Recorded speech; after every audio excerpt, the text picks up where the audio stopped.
You're listening to the 95 Podcast from the team at 95 Network, where we host conversations specifically designed to support leaders in small and mid-sized churches.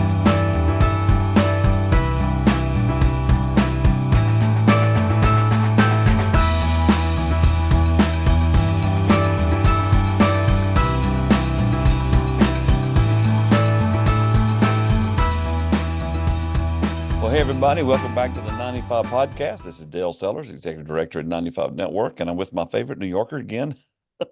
Hanging out with Dr. Michael Rubino today, my dear friend, on the Long Island, not in Long Island. So you got that. Oh, listen, Hey, listen. I learn. Can I just tell you something that went through my head? Yeah. Between your accent and the deep, rich baritone of your voice, you could be Johnny Cash's nephew. I guess that's a compliment. Is that a compliment? I'm going to say, yeah, I'm a big Johnny Cash fan. How could you not be?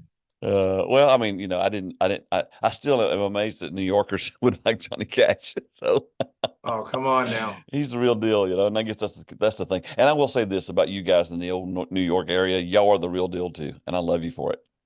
Well, you always know what we're thinking. You may not like it, but you certainly will know it. Well, I do like that. In fact, when our music group was on the road back when I traveled back in the early part of our marriage, I discovered I actually loved coming to the North because what I always said was the people in the North, they'll just shoot you straight. I mean, they'll look you in the face and tell you you're an idiot and then give you a hug. And I've seen people in the South that look you in the face and tell you you're great and stab you in the back. So I'd rather have the straight on. Bless your heart. Nope. Nope, that's not going to fly up here. No, it's not. We got a lot to talk about today. First of all, I want you to kind of catch us up. I know you and Heather have been going through a season of seasons, and I think it's encouraging to hear when you go through difficulties and you're kind of coming out of it. It's encouraging that other folks who are going through difficulties. So kind of walk us through. Some folks don't know, or most of us won't know what you've been working through and what Heather's been going through. But kind of walk us through that a little bit. Yeah, actually, it's interesting that you asked that question because some of what we're going to talk about is directly related to this. So back in 2017, right before we had our first Church Revitalization Focus conference, my wife and I found out like 3 months before. She got diagnosed with ovarian cancer. No predispositions. I mean, no warning. Just had a different surgery. They tested some tissue and got that, hey, bring your husband in. We need to talk conversation. That's been like a 6-year journey for us. It's come back twice. The last time was last fall. She had a massive surgery, 130 staples. It was kind of a swinging for the fences kind of surgery, and God just came through and delivered us through that. She's on the other end of the healing process, thank God. Not all the way there, but getting there. I appreciate you asking. Well, you're always on my mind. But you've really been on my mind over the last couple of months because you've juggled what you do with your church. You juggled being a phenomenal husband. You juggled your other ministry, which we're talking about today. You kept it all going. And, I've just been concerned for you personally because, after a while, you just wear out juggling and somehow you've been able to keep that balance. Is there anything specific you've done to keep yourself sane? Well, I think part of the first thing I did was just make sure that I was good with the Lord, that I just got at his feet at the foot of the cross and just stayed super close because I knew that in my own strength and my own power, it just was not going to work. And then I went to my church leadership team and I just got super honest and super raw and just said, I'm completely broken. Like I'm so broken. I don't know where the pieces are at this point to put myself back together. So I need you guys to carry the load. And I'll find the right pastors to come in and fill the pulpit. But when I say that I'm going to focus on my wife and my 2 kids, like I mean it this time. I'm taking a step back, and it probably prevented a lot of things breaking that didn't have to break beyond me, thank God. So those are the 2 things. I got close to God and I got honest with my leadership team. Yeah. That makes me think of years and years ago. This was in the 80s. I was listening to a sermon by Dr. Jack Hayford, who's passed on now. But he was telling this story about how their church out in California is called the Church on the Way, and it's in Van Nuys, California, and it's on something way. I can't think of the name of the road, but it's something way. And he was telling the story how when he went to the church, it was just a handful of people, and then all of a sudden it kind of started growing and kind of getting moving along, and then it just kind of started experiencing explosive growth.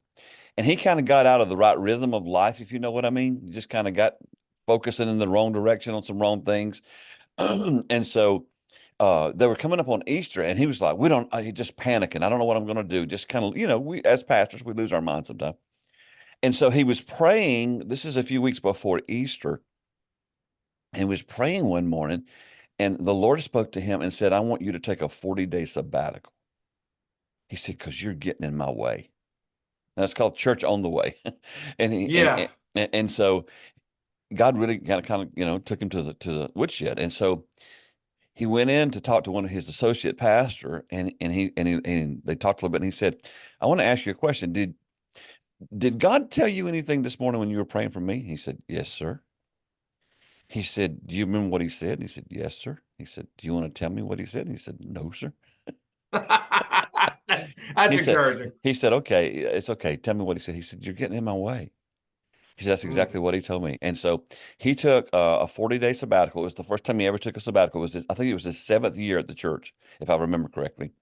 And the church purchased, I think it was 3 or 4 major parcels of land, or either had them donated to them, that all connected to the land that they were on. And you can't find land out there. The whole time he was gone. So God just said, listen, man, I got this. You do what I want you to do. You do what I've called you to do.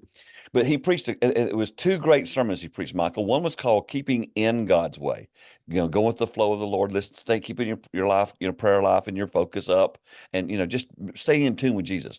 But the other one was Getting out of God's way. And I think a lot of us probably could benefit from listening to those 2 messages, just keeping in the way of God that has us in, but don't get out of his way when he's doing stuff.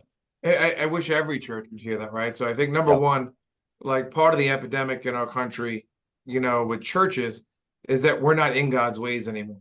We're doing things our own way. Mm-hmm. All right. We've big boxed the church. We've decided how this is going to look. And then we don't get out of God's way. When he wants to do something, we're asking him to come alongside us, when really we're supposed to come up alongside him. Yes. He goes before us. And it's a great kind of segue into kind of what I'm hoping we're going to make a dent in these next few years, because I don't think, Dale, maybe you're seeing this. I'm seeing it. I talk to some pastors, and it's like they can't see what's right in front of their face right now. It's very hard to understand. But what's happening is, I think what's being exposed is, I'm going to say it this way, the American way of doing church. And the American way of doing church is not necessarily God's way of doing church. And I'll give you an example. I have another podcast that's coming up in a few weeks where I talk to just a dear friend, Kurt Mackey, who works with churches all across the country, and he's specifically working with a network out on the West Coast. And we were talking about this a little bit, and he said, one of the things that we asked of the church about 100 years ago was that our leaders stop being pastors and start being chaplains. And so what we focused on more was caring for the people, which is great, but about education and and preaching messages that that coddle the saints or whatever. And we really got away from the dirty work of doing ministry. And so now, this is one of the things that surprised me as I've gotten older, is the lack of focus on evangelism within most local churches, and it doesn't even seem to bother people. No, churches can go years and never baptize anybody, and no one notices. No, because as long as your circle of friends are still attending, that's your church, right? That's your church, is your circle of friends. I mean, so one of our struggles when we first started out, so we're a revitalization story, our church, 40 to 400. It was like chaotic and beautiful, and God did things we couldn't, and of course we messed things up, and then we got in his way, and then he moved us aside, and all that good stuff. But one of the things that we started to notice when we started focusing on helping other churches revitalize was exactly what you just said, that you would talk to them and say, well, what does it look like these past few years? And they would say, everything's been great. When was the last time someone came to faith? VBS 3 years ago, one of our members' grandkids. Yeah. When was the last time you baptized somebody? Silence. Yeah. And there was no real sense of urgency or, hey, something's wrong, let's look at this. So we started, after our first revitalization conference, we realized that a conference in and of itself wasn't going to do the job that we needed to do. It was going to raise awareness. Mm-hmm. It was going to provide some valuable teaching. It was going to provide a framework, but we needed to actually sit and really say, what does it look like to, as a whole, take churches in different contexts in North America and walk them back from near death to the abundant life in Christ, and to see a movement of God once again in our country. Mm-hmm. Because it's just, I mean, our country is so vast, and there's urban centers and suburban centers and there's rural centers. And, so I'm in New York, right? So everyone likes to make fun of me. They tell me I have an accent, like I preach like I'm from Brooklyn. And, sometimes people find it charming, sometimes not so much. I always thought you were from Charleston, South Carolina. I didn't know. Listen, one day, brother, one day. But let me say this, Dale. Even in New York, we're radically different from county to county, town to town. Yeah. And if you go to the city, from block to block. Yeah. So when you say the church in America now, when you say that today, you're not talking about one type of church. Mm-hmm. Generationally, culturally, geographically, socioeconomically, all different. So we say, how do we make an impact when there's that much diversity? So we just distilled the church into 4 core components, right? So every church has these 4 things, from the time of the Apostle Paul to right now in the heart of Brooklyn, right? Every church has these 4 things. Doesn't matter. Number 1, every church has a leader, right? A pastor, a leadership team. There are leaders in every local church.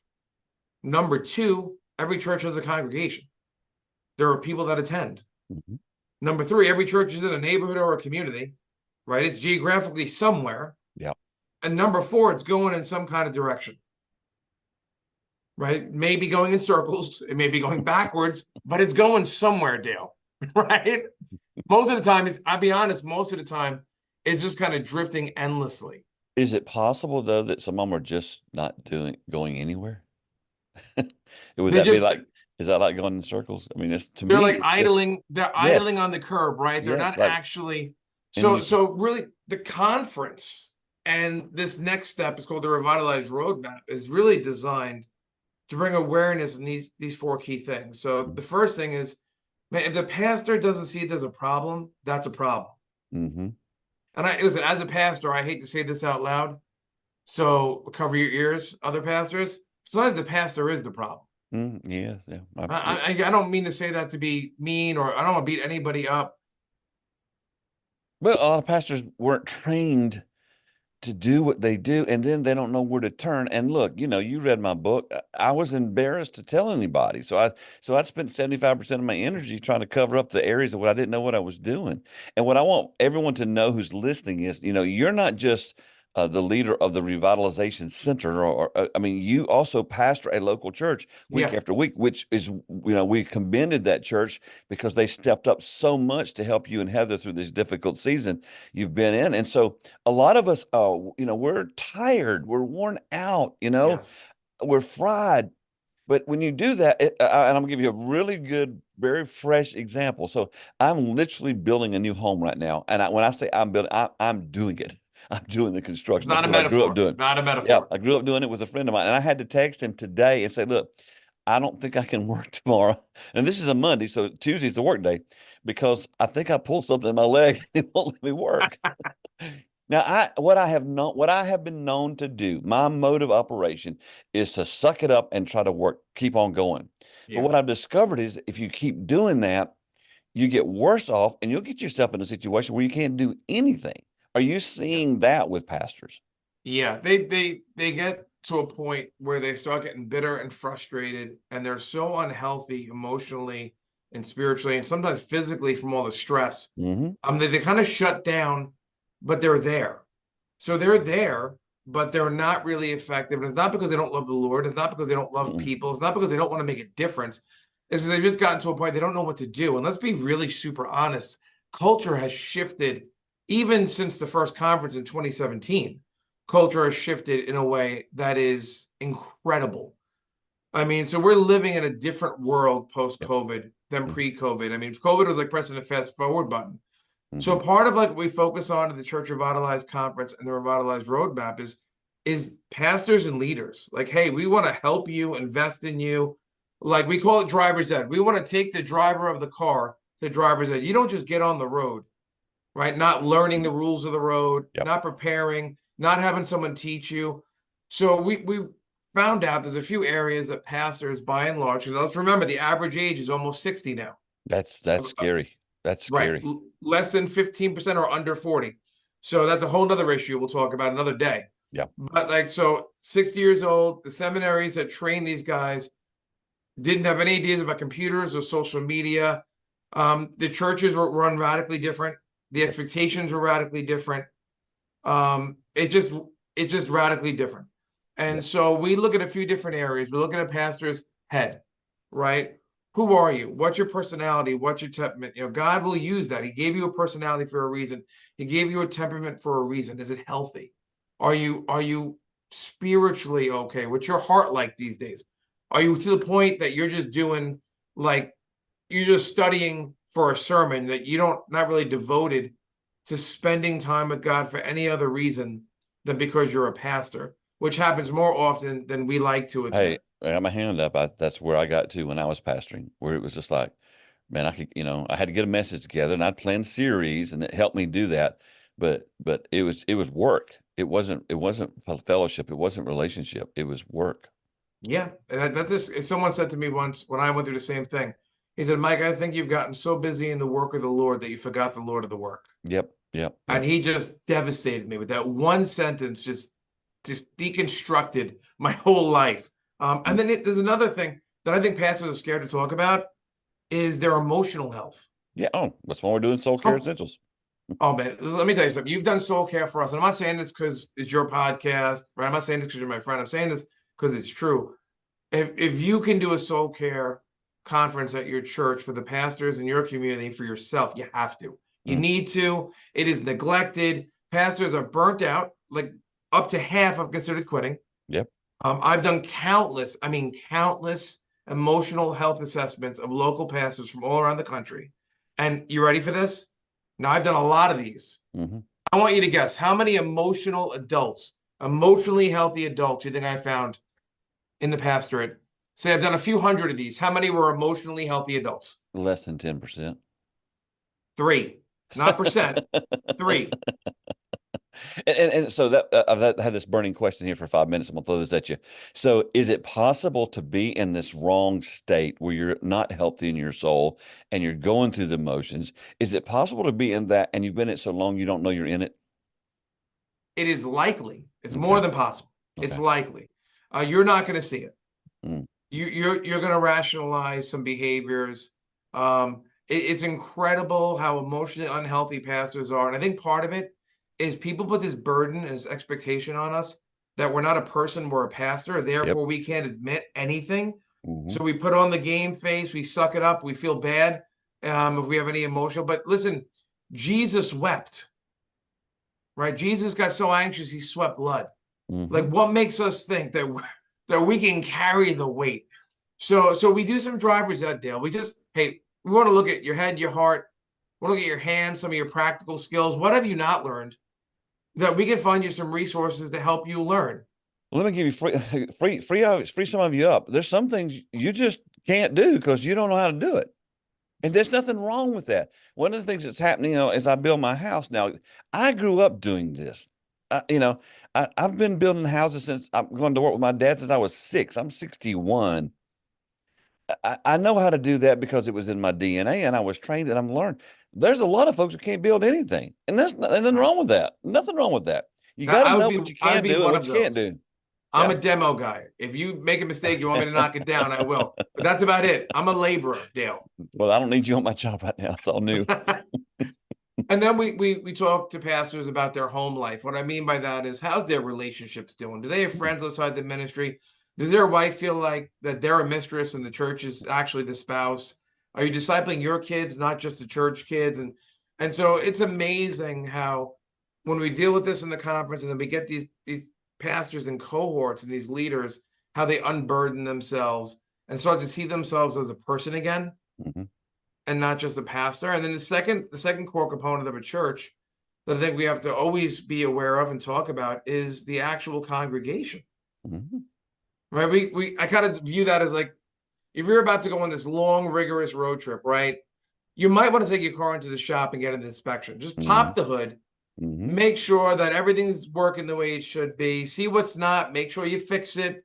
But here's what I've learned is church members, by and large, and I'm talking to myself now, right? I'm Mm-hmm. not talking at church members. I Mm-hmm. was a church member. I am a church member. We only see what we expect to see. Mm-hmm. What I mean by that is if your core group is still there and still happy, your You're church is still Shangri-La, Yep. You're happy as you can be. You're right? just happy as you can be. Yeah, when your greatest memory of church happened in the 70s, when you and I really I used to say that kind of in jest, and now I realize it's true. There's a lot of folks that the greatest move of God in their life happened in the 70s or in the 80s or whatever. And when you look at your life and you go, your best days were 40 years ago, that's not Jesus's fault. No, It's no, we not. only see what we expect to see. So like, I put it this way. It's like when you go to lend somebody your car, right? And you forget to give them the list of things. Like, don't put that seat down. If you roll that down, if you go 30, it pulls to the left. Like for you, it's just your car, right?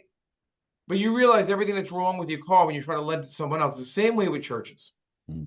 So I'm going to say something that's terrifying, and it's true, and it alludes to something you said in the beginning. So once again, we've done this with many churches and many different cultures. So we're talking a Haitian church in the South Bronx, a Filipino church in Jersey, Egyptian church in Bensonhurst, a Caucasian church in Long Island, a Dutch church in Michigan. Like, so hear me when I say this cuts across all boundaries. Yep. And we did church health surveys in all these churches as part of helping them get on the road to revitalization. Here's what we found. There are 3 things that churches do not do in North America anymore, by and large. Number 1 by far is evangelism. Mm-hmm. Number 2 is discipleship. Mm-hmm. Number 3 is prayer. So let me just say this like this. Jesus says, go and make disciples and make my house a house of prayer. We just said, nope. We got a different program, Lord. We got this. Step aside. Mm-hmm. Think about that for a minute. And I'm talking 100%. I'm not talking about this is the outliers or this is the majority. 100%. I've never gotten a church health survey back that did not align with what I just said. Wow. It's shocking to me, Michael, because I grew up in a denomination. The whole focus of it was evangelism. And that's all I knew growing up. That's all I saw as a teenager and even in college. And then now to see that denomination's focus on evangelism left them 20 years ago, it's just an unbelievable thing. Well, there's a couple other points that you covered. So let's do this. Let's take a short break. And we get back, I want to hear points 3 and 4 of because we've talked about the leader and if there's anything else we need to cover about the congregation, let's go there too. But I want to make sure I cover all 4 of those. So let's take a short break. We'll be right back. Back here with Michael Rubino, just kind of hanging out around a revitalization conference that's coming up, an online virtual conference that's going to happen in May. We'll give more details about that in a minute, but we're just kind of talking about what's led to it, what's causing the need for revitalization. And I will say this, I do want to say this. I have mentioned this on the podcast. I'm extremely concerned about the term revitalization because to me it's a culturally cool buzzword. All the churches that are dead or dying are revitalizing. Revitalization is awesome if that's what you do. But if all you do is paint the building, change your name, get some new carpet and put some young people on the stage, and you don't change the way you do church, then all you've done is kick the can down the road. We're not talking about that today. We're talking about actual revitalization. Can I just say thank you for saying that? So listen, I love so much of what happened that taught me and raised me up in the ministry and the men I learned from. But if you're listening, don't fall for let me repackage what I've been teaching for 30 years and call it revitalization. It's not. I mean, it is it's like going to Mako. This is how old I am. If you're under 40, just Google it. It's like going to Mako and getting a $200, paint job over a car with a blown engine. That does not do anything for your church. And by the way, revitalization has been around since the Apostle Paul had to go back and strengthen churches he just planted, right? Yep. So it's a part of, we start churches, we have to strengthen churches. We forgot they need to be strengthened, that if we don't, we all end up in the Revelation situation where Jesus is like, yeah, you're all going to die. That's not going to work. Yeah, you make me sick. Yeah. Oh, think about it. I mean, because, growing up, we heard lots of churches did what they call revival meetings. Yes. And in my area of the country, those really were evangelistic meetings, because revival is not for someone who's not born again, not been saved. You can't revive something that hasn't been vived. So revival is to vive, to Did you just make a word? I'm sorry for those listening. I've been saying it for years. Are we going to trademark vibes? You can't. Well, that sounds like a really refreshing soda. You can't have revival if you never had vival. Is what I've always said. And so many churches are trying to have revival and they don't have vival, And I need some Bible. I don't know what that is, but I'm down for it. It's another podcast. So we're trying, so revitalization is a whole lot along the same lines of this whole revival mentality that we've had growing up in. To walk us through it, man. We've covered the driver's ed, right? We're dealing with the pastor as a person, right? Then we're covering the congregation. We're trying to see what the health level is of the congregation. And then, listen, here's something I think so many churches have forgotten, is that they exist within a community. Like, they exist for the community. And so when I say that, like, every church is heaven's embassy in that community. I agree. And so, like, over the years, what's happened is we've forgotten who our neighbor is. We went from the front porch to the back deck, right? And then what we mean by community, especially in the internet age, are the people we kind of engage with online. And then slowly over the past 2 decades, and right now it's accelerating, is neighborhood, our demographics are shifting, right? So by 2040 something, America will be majority minority, which means there'll be no majority culture in America. And I know, listen, I'm from New York, right? So for all you in those places that we like to invade, like North Carolina, South Carolina, Texas, we're not sorry. We're still coming. We pay too much in taxes. We got to leave at some point. All I'll say is, when you come, don't bring what you're leaving behind with you. I'll leave that at that. I will give that a hearty amen. But listen, the truth is demographics are shifting. Entire neighborhoods. So I'll give you a great example of my neighborhood. So when I graduated high school, there was one African-American student, maybe a handful of Latino students, at most. And so that was it. And that was just the culture of the time. My elementary school in the neighborhood right now that I'm talking about is 33% Dominican and probably about 50% Latin American. So like that's, in my lifetime, that is a massive shift. And so part of what I want churches to understand is you may not know who your neighbor is anymore. So it's hard to love your neighbor if you don't know your neighbor. So we try to get churches to look back into their community, do some demographic reports, learn about their hearts and what their dreams are and their hopes. The fancy word for that is psychographics, but it's really just learning how they're built, like what they want out of life, understanding who they are, and helping churches get that insight. Hey, listen, we have to get back into the community again. Speak to this, Michael. So here in the South specifically, one of the things that we have had that's been around for 100 years is we have these communities called mill hills, and they were all built around a textile mill. Here in Greenville, South Carolina, at one point we had 18 textile mills. They're all gone now. But around those mills were these mill towns, these mill communities, and large churches were built, and multiple churches of all denominations. And then, obviously, to back up what you're saying, the mill closes, and then the area changes, the demographic changes. So here I am, I'm listening to you guys, Dale and Michael, you are talking, and I'm pastoring a church, and the people in my church, all they want is the people just like them. Yeah. So they're trying to recruit people 20 miles away, and there's 10,000 people within 3 blocks. How do you get the church to shift its mentality toward loving and reaching the people that are just around them versus wanting to have a church filled up with the same kind of people that they are? Speak to the pastor that has that issue. Man, it's not easy. I'm gonna tell you right now. You have to get people outside their comfort zones, but ultimately that's a hard issue. That's a spiritual, issue where you've forgotten that, these people that may look different, they may have been born in different places. They may even speak different languages. They're made in the image of the same God that you are.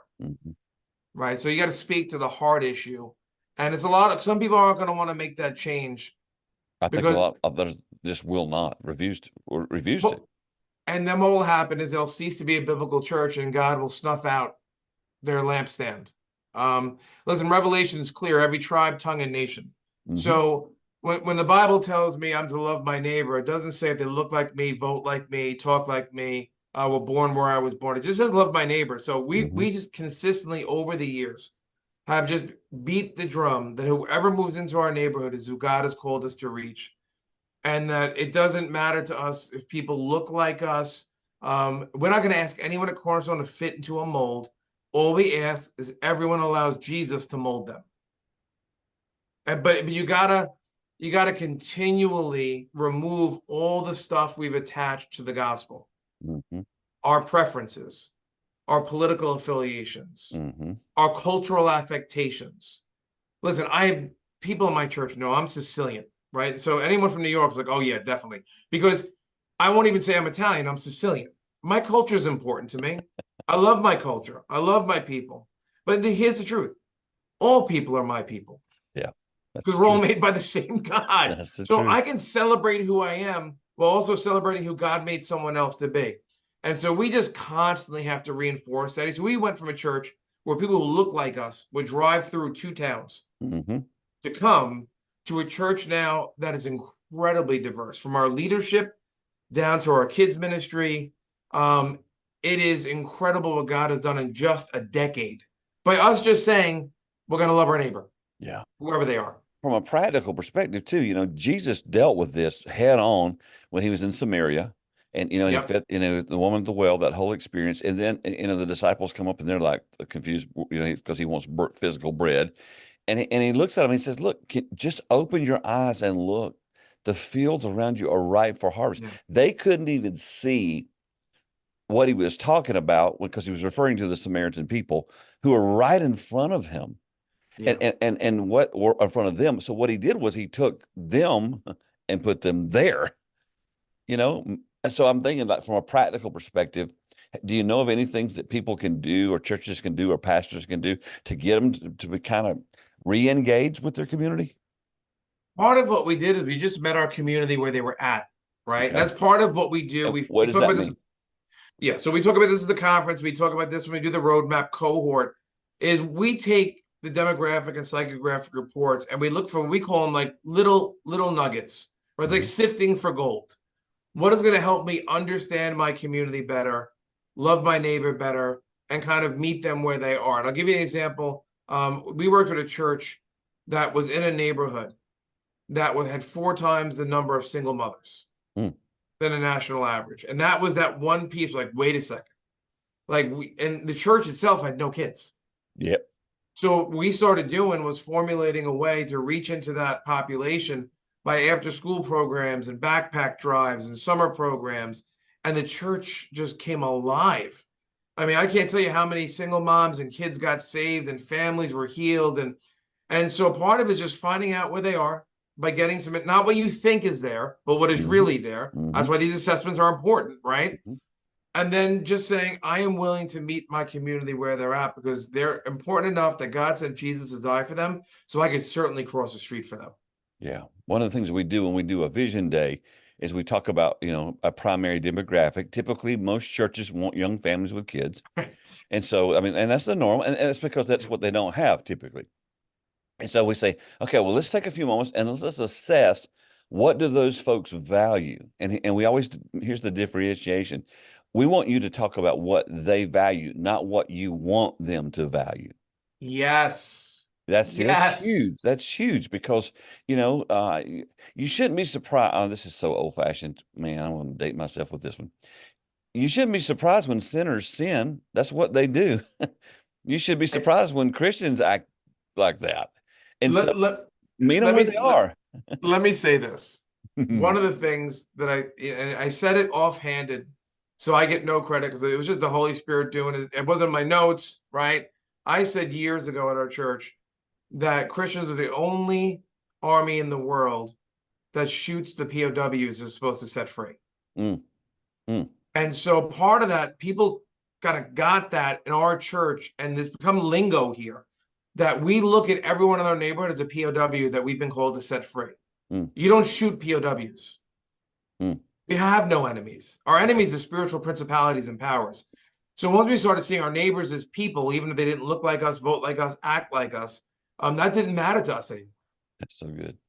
So yeah, it's got to deal with it. Who's driving the car?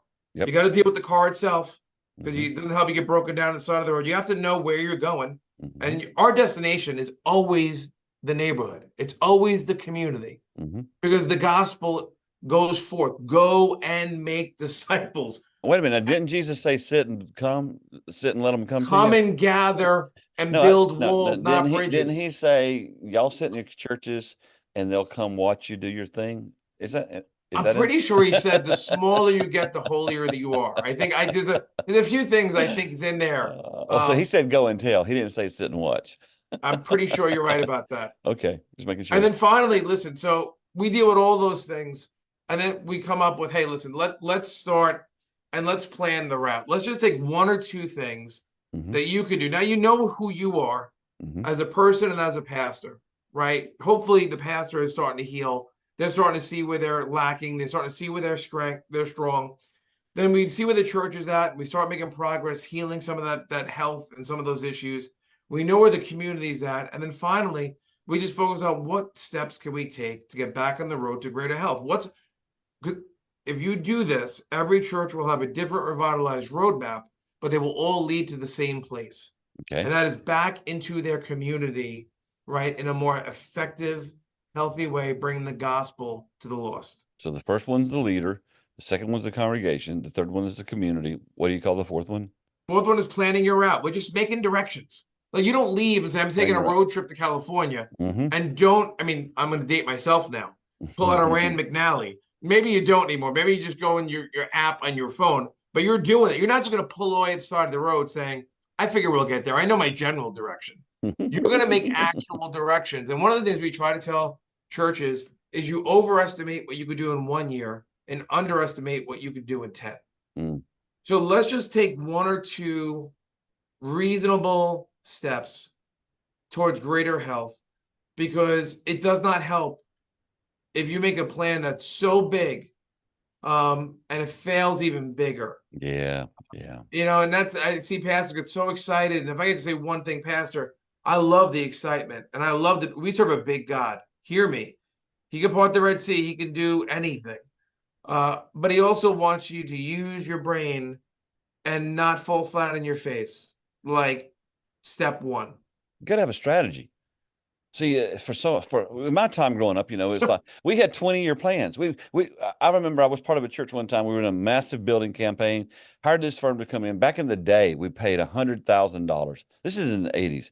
For this company to come in and help us formulate a 20-year plan. And all that happened there was we lost $100,000 because nobody knows what's going to happen in 20 years.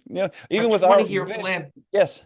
I would have a hard time right now coming up with a 2-year plan I felt comfortable with the way culture and society is shifting and technology.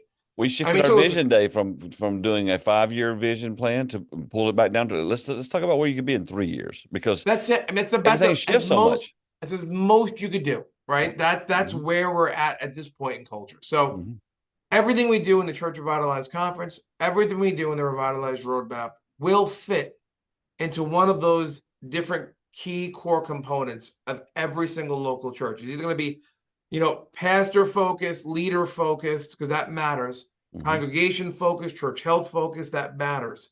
Community focused, that matters. And knowing what you're doing, having a strategy, that matters. And it's not complicated, right? No. But that doesn't mean it's easy either. No. Well, right? So many churches back in the day, people just came to church, and so you had people coming. Now you have to have a strategy, and most of our congregation are not used to developing a plan or a strategy or something to reach people. That's kind of foreign to them. Yeah. And sometimes I had to deal with this in the very beginning, that people felt like having a plan or a strategy was not trusting God. Not spiritual. It's not spiritual. And And I just would take him through the scripture, all the times that God was highly strategic and Jesus was highly strategic, and you sit here and you sit here, break them into groups of this and do that. And I said, so that sounds very strategic to me. Was Jesus not trusting in his own abilities? Dude, look through the Bible. The entire Bible is a plan. The entire Bible is God's strategy. Everything about it is a plan, and He instituted it in Genesis. And you get to Revelation, you see how the thing finishes up. But the lack of strategic focus, and again, you can overdo this. I know that. One of the big resistances we get in small churches is, oh, you're just trying to turn this into a business.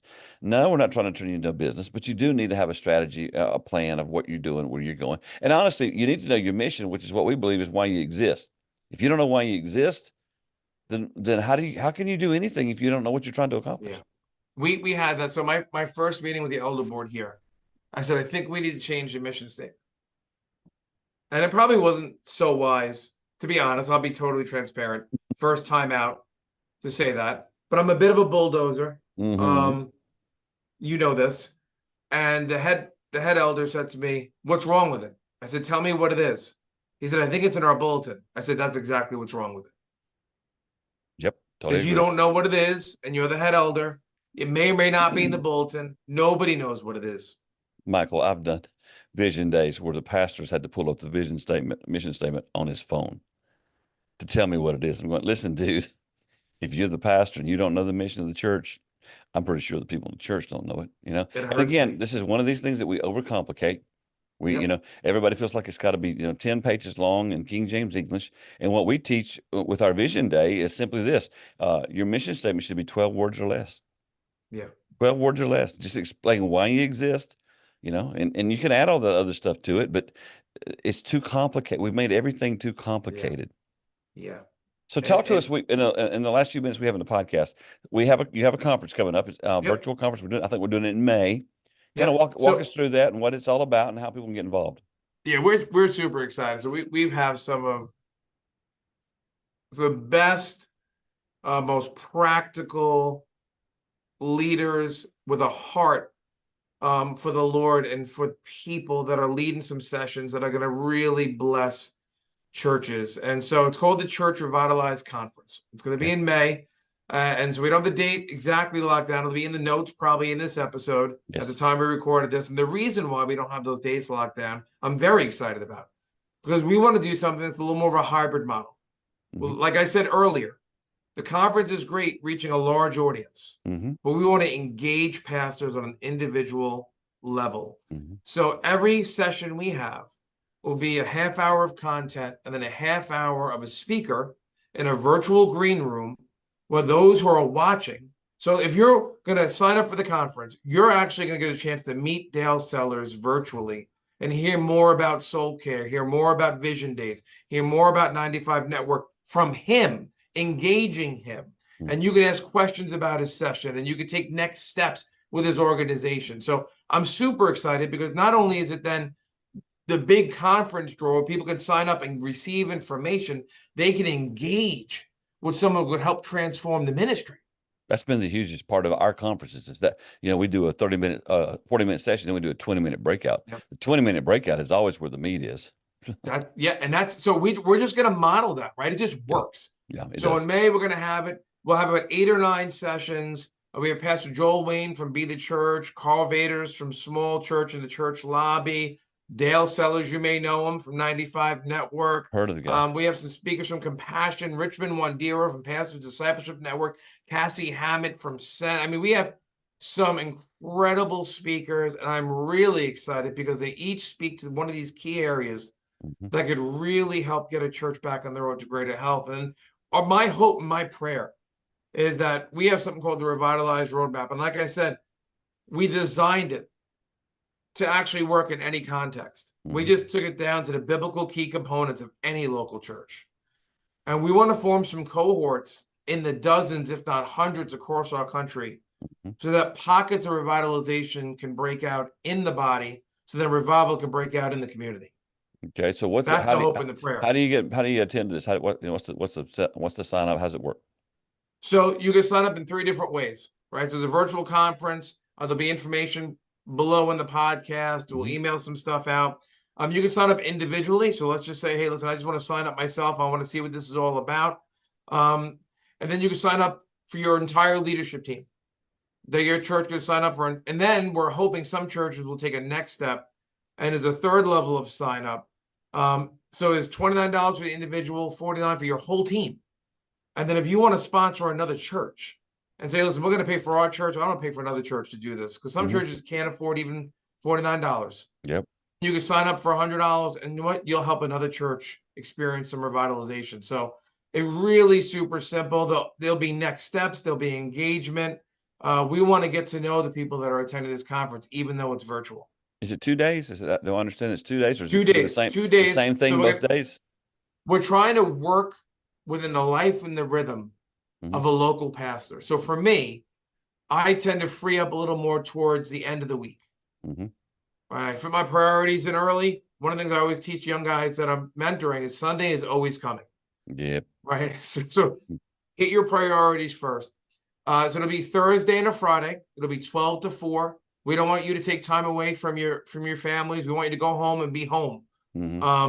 But in the office, 12 to 4, you'll be able to sit, engage. You'll be able to watch sessions after that if you miss one. But if you want to engage with the speaker live, man, you'll have a chance to do that. Those 2 days, every speaker you will have a chance to speak to. So it's 2 days, but it's different content both days, different speaker Different content both days. That's right. Cool. It's a great concept. I hope churches will take advantage of it. Man, I just love your fire and your passion, which I guess it just comes natural being Sicilian on Long Island. But anyway, you're a contagious person. I love the fact that, we've developed a friendship and get to do things together. I'm excited to be part of this myself. And I love, being able to block the time just to be able to hang out and meet people. I've done multiple virtual things recently. In fact, I just did one with the Center for Congregations in Indiana. And as soon as it was done, we went live and I answered questions and got to know people and developed relationships out of that. And so I'm kind of hoping that happens here. And that's what I'll lead. The last thing I'll say is part of what I think is missing among pastors and among churches is we don't have true community anymore. And I think this is not just about having a conference. It's not about having a few cohorts. Our heart really is to build a community of like-minded and like-hearted local churches that want to live open-handed with one another for the sake of the kingdom. So as we wrap up today, I want you to imagine you're sitting having coffee with some pastor and he's at the end of his rope. Church is not working, it's not growing, it's in decline. He's got a congregation that really doesn't seem to care about anything but themselves. What would you tell him? I would tell them there is hope, that Jesus Christ is in the business of resurrecting dead things, and that no church is too far gone, right, for God to sit and do a mighty work and give it new life. I mean, we were down to 40. Our average age was 68. We had very little to no kids. We were drowning in debt.